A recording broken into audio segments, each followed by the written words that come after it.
je me posais beaucoup de questions. Et je n'avais pas toujours de bonnes réponses, des réponses adéquates, accurate.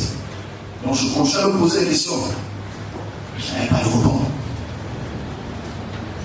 Dieu envoie un ange qui me dit un mot. Ça c'était le 17. 17 à 17. Le 17, il me dit, dans 12 jours, tu verras quelque chose. C'est pour ça que quand il y a un qui fait le rêve des enfants, parce que si il fait le rêve des enfants, c'est quand il travaille quelque chose, tout le monde commence à faire il veut que ça. Papa me dit qu'il veut pas le moment derrière la maison. On dit non, je ne fais plus aucune réunion avec eux, parce que le peuple, si je m'ai appelé, quand ils apparaissent, quand ils apparaissent, les anges de Dieu, ça peut commencer à créer des problèmes, on commence à voir, tu te donnes, je vais vivre ça. Non? Donc je dis, ok, 12 jours là, ok, je suis content. Je prie, je suis angoissé. Je prie, je suis angoissé. Donc j'étais dans l'angoisse. Mais je vais expliquer mon angoisse. Parce que quand tu as rendez-vous avec le ciel, ce n'est pas, vous c'est un plaisir. Dans votre tête, c'est waouh, aussi, je me laisse à la place, parce que ouais, quand moi j'ai peur. Parce que je connais comment je vais me sentir pendant au moins une semaine de oui, ça c'est ma relation. Il faut chercher ça, ça vient, c'est pas ailleurs, bon, vous êtes bien mis. Ça c'est ma relation. Donc moi j'avais peur. On était le 17. 17, 12 jours. C'est aujourd'hui. Donc, 12 jours, ça tombe aujourd'hui. Et mon cœur battait. Je me dis, tu veux quoi? Je ne veux pas. Je voulais aller au plaisir. Non, mais d'ailleurs, ça fait ça. Je me posais beaucoup de questions. J'ai peur. C'est pas ça. Le lendemain de cette vision, il me montre un papyrus. Un papyrus très important. Et il m'exprime. Il dit ma maison. Il parle en grec aussi. En écosse. Insistance dans le scroll. J'ai compris. Maintenant, la maison là, on me dit quoi? Pas de réponse. L'angoisse s'appelle fois 3. J'ai dit quoi? La maison m'a brûlé parce que quelques jours avant, j'ai expliqué ici. Il y a eu une explosion du gaz. Tout. Ok? Il y a eu une explosion du gaz. Bon, là, ça peut nous sauver pas entrer dans sa famille. Ok? Et ils sont boum, non, c'est ça. Ah, si c'est ça, ça va. On dit non, c'est pas ça. Je dis non, c'est pas ça, comment, c'est pas ça, c'est pas ça. Ah, Jésus Christ. Bon, je coupe, et je priais beaucoup pour ça. Parce que je voulais comprendre pourquoi il disait ma maison. Pas ma maison, si. Sa maison. Pas ma maison. Sa maison. Et j'étais dans l'angoisse. Alors, quand l'heure des 12 jours sont passés, il dit ah, ça va, je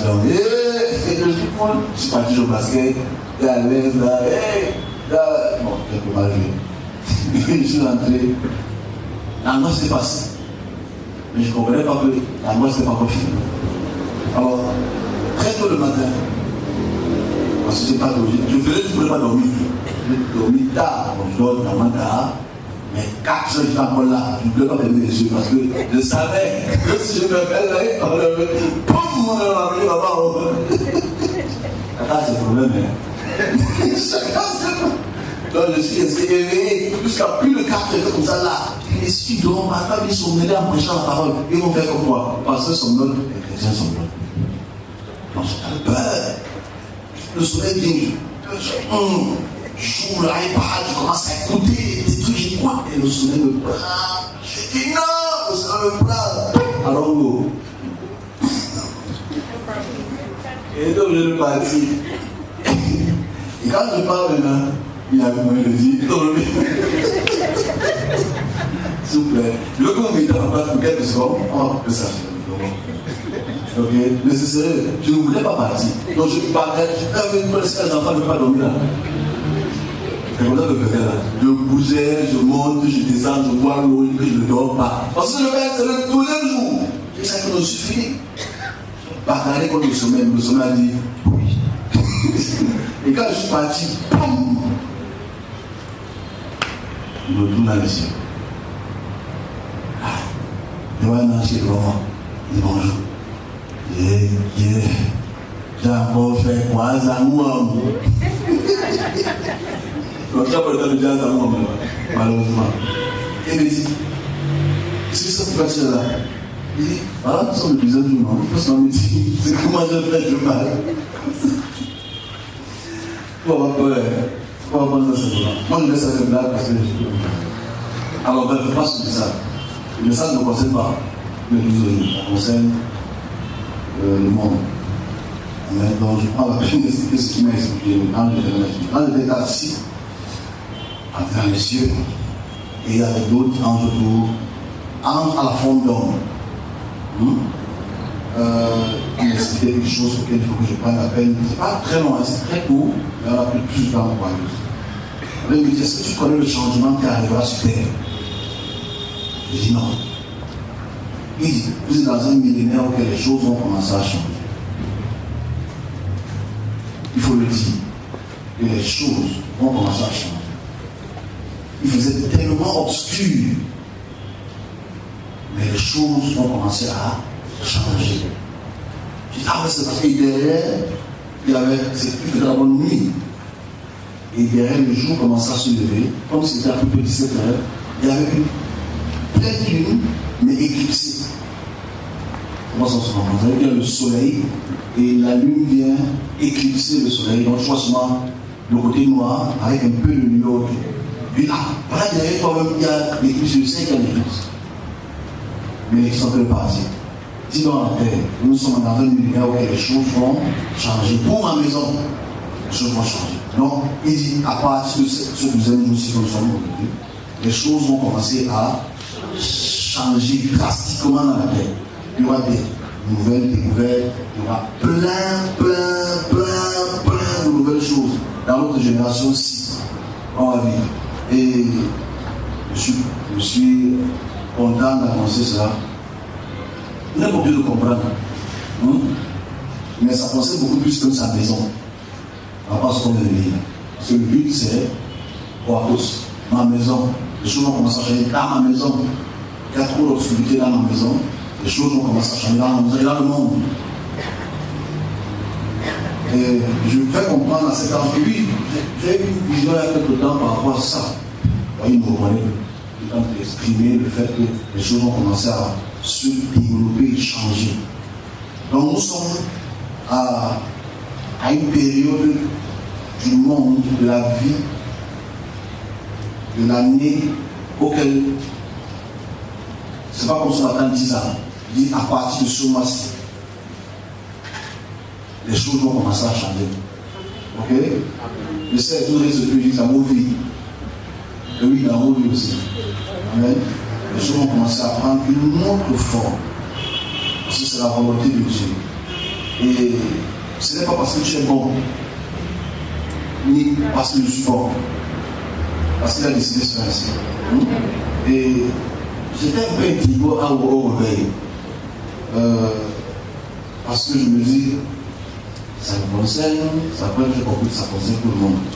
Donc, ça ne concerne pas vous seulement, ça concerne tous ceux qui habitent sur cette planète Terre, mais en faveur de sa maison, en faveur de sa maison.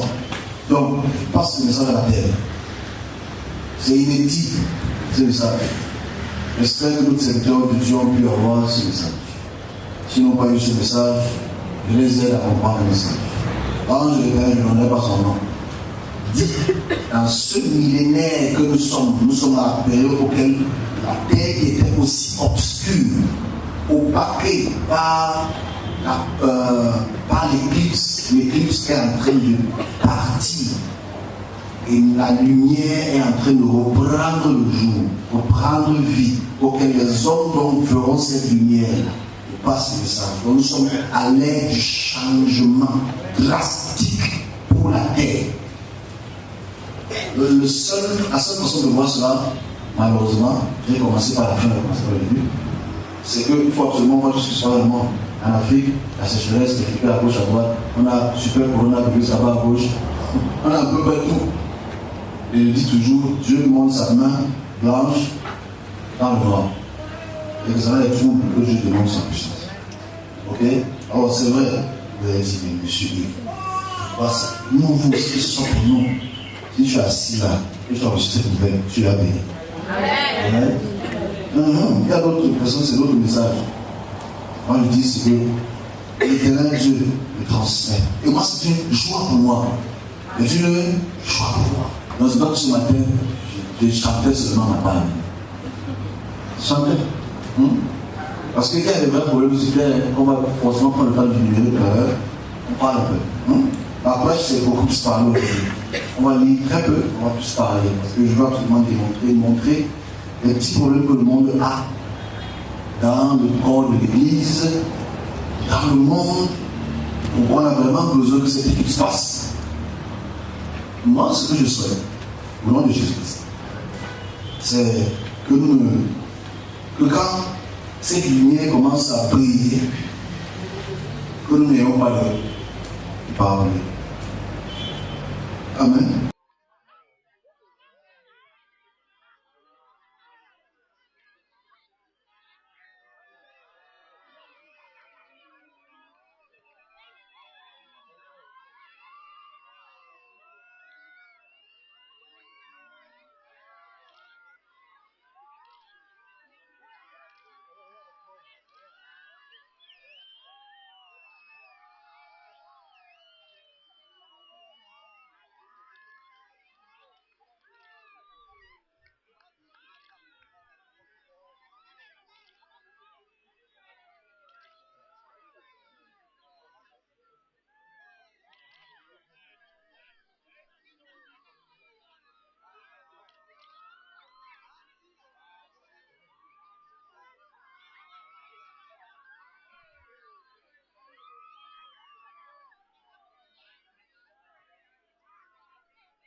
Nous continuons avec les derniers chiffres de la pandémie de coronavirus. Plus de 610 000 personnes ont été infectées dans plus de 200 pays et régions.